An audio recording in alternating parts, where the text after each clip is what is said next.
চার বিধানসভা কেন্দ্রের রেজাল্ট আউট। 4 কেন্দ্রে জয়ী তৃণমূল কংগ্রেস। আবারও উপনির্বাচনে ধাক্কা খেল বিজেপি। উপনির্বাচনে 4 কেন্দ্রে সবুজ ঝড়। মানিকতলা, বাগদা, রানাঘাট দক্ষিণ ও রায়গঞ্জে জয়ী তৃণমূল। রাজ্য সরকার স্বনির্ভর গোষ্ঠীর মহিলাদের এবার স্বচ্ছ ভারত মিশন প্রকল্পে যুক্ত করার পরিকল্পনা নিয়েছে। রাজ্যের গ্রামীণ এলাকায় প্রকল্পের সফল রূপায়ণে এই উদ্যোগ রাজ্যের।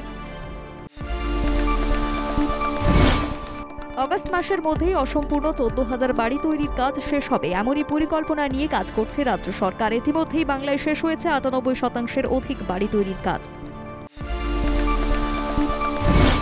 জুলাই মাসের প্রায় অর্ধেক সময় পেরোনোর পরেও দক্ষিণবঙ্গে তেমন বৃষ্টির দেখা নেই। এই পরিস্থিতিতে কৃষি জমিতে জলসেচ সহ সামগ্রিক পরিস্থিতি আলোচনা করতে 22 জুলাই বিশেষ বৈঠক জলসম্পদ অনুসন্ধান দপ্তরের। রাজ্যে বাড়ছে ইডি আদালতের সংখ্যা। 1 থেকে বেড়ে রাজ্যে ইডি আদালতের সংখ্যা বেড়ে দাঁড়ালো 4। সিবিআই এর বিশেষ আদালতের মধ্যেই এই এজলাস বসবে। দ্রুত মামলার নিষ্পত্তি ঘটাতে ইডি আদালতের সংখ্যা বৃদ্ধির সিদ্ধান্ত। কোনো চুরির ক্ষেত্রেই আর অবহেলা নয়, সঙ্গে সঙ্গে নিতে হবে ব্যবস্থা। কারণ ছোট চুরির ঘটনা থেকেই ঘটে যেতে পারে গণধোলাইয়ের ঘটনা। গণধোলাই রুখতে এই নির্দেশ দিলেন পুলিশ কমিশনার বিনীত গোয়েল।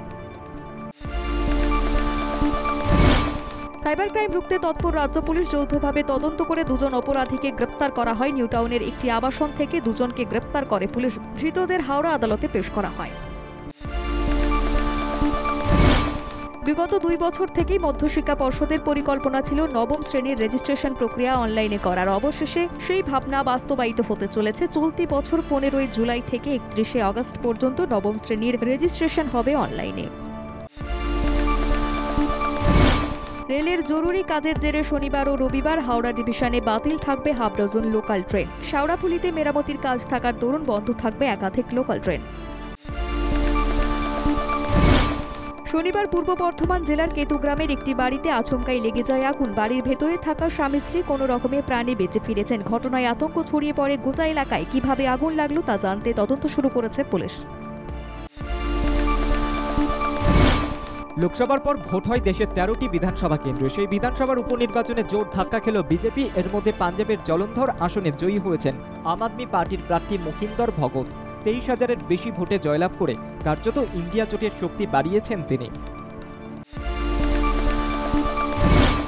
জয় পরাজয় আছেই, তাই বলে অপমান নয়। স্মৃতির পাশে দাঁড়িয়ে গান্ধীগিরি রাহুলের। নির্বাচনে হারার পর স্মৃতিদের উদ্দেশ্যে ধেয়ে এসেছে কংগ্রেস নেতা কর্মীদের কটাক্ষ। মানুষকে অপমান করা আসলে দুর্বলতার লক্ষণ, দলের নেতা কর্মীদের বার্তা রাহুলের। জম্মু কাশ্মীরের উপরাজ্যপালের শক্তি বৃদ্ধি করল স্বরাষ্ট্রমন্ত্রক। কাশ্মীর পুনর্গঠন আইনে সংশোধন এনে উপত্যকার উপরাজ্যপাল মনোজ সিনহাকে আরও ক্ষমতা দেওয়ার সিদ্ধান্ত কেন্দ্রের। সম্প্রতি জম্মু ও কাশ্মীরে উপর্যুপরি জঙ্গি হামলার ঘটনায় উদ্বেগ বেড়েছে প্রশাসনের। অসমে বন্যা পরিস্থিতি এখনও শোচনীয়। 12 লক্ষের বেশি মানুষ এখনও বন্যা কবলিত। জলের নিচে হাজার হাজার গ্রাম। শুক্রবার বন্যার কারণে নতুন করে ওই রাজ্যে আরও 7 জনের মৃত্যু হয়েছে। অসমে বন্যায় মৃতের সংখ্যা বেড়ে হয়েছে 90। এখনও বেশ কিছু জায়গায় বিপদসীমার উপর দিয়ে বইছে ব্রহ্মপুত্রের জল।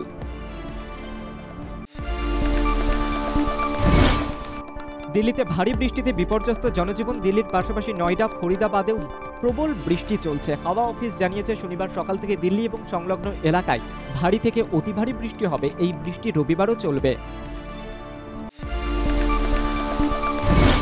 পাঞ্জাবের খদুর সাহিবের জেলবন্দি সাংসদ অমৃতপাল সিং এর ভাই হরপ্রীত সিংকে মাদক মামলায় গ্রেপ্তার করেছে পুলিশ। তাকে 14 দিনের জেল হেফাজতে পাঠিয়েছে আদালত। অভিযোগ, সাংসদের ভাই মাদক বহন করেছিলেন। তার ডোপ পরীক্ষার রিপোর্টও ইতিবাচক এসেছে বলে অভিযোগ। মহারাষ্ট্রের আরএসএস এর এক কর্মকর্তার করা মানহানির মামলায় রাহুল গান্ধীকে স্বস্তি দিল বোম্বে হাইকোর্ট। বিচারক তার অতিরিক্ত নথি পেশের অনুমতি দেওয়ার পরে রাহুলের আইনজীবী তার বিরোধিতা করে হাইকোর্টের দ্বারস্থ হন। 26 জুন হাইকোর্টের বিচারপতি শুনানি শেষ করার পর রায়দান স্থগিত রাখা হয়। খাদান ছবিতে বিদ্যুৎ জামওয়াল ছাড়াও বড় চমক এই পরিচালক অভিনেতার। দিন কয়েকের রেকি। সুজিত রিনো দত্ত তার বহুচর্চিত ছবি খাদানের শুটিং শুরু করেছেন জোর কদমে। ছবির শুটিং চলছে কলকাতা জুড়ে, পরে শুটিং হবে আসানসোলে। লিগ শিল্ড জয়লাভ করলেও আইএসএল ফাইনালে গিয়ে হারতে হয়েছে মোহনবাগানকে। তবে সেই হারকে ভুলে এবার নতুনভাবে এগোনোর ভাবনা রয়েছে মোহনবাগানের। সে কারণে জেমি ম্যাকলারেনকে সই করিয়েছে মোহনবাগান। এখন অপেক্ষা ম্যাকলারেনের মোহনবাগানের জার্সি পরা। শাহরুখ খানের নাইট রাইডার্সের সঙ্গে যুক্ত হলেন ভারতীয় মহিলা ক্রিকেটের অন্যতম কিংবদন্তি ঝুলন গোস্বামী। তবে আইপিএল দল কেকেআর নয়, তিনি যুক্ত হলেন ক্যারিবিয়ান প্রিমিয়ার লিগের দল ট্রিনবাগো নাইট রাইডার্সের সঙ্গে।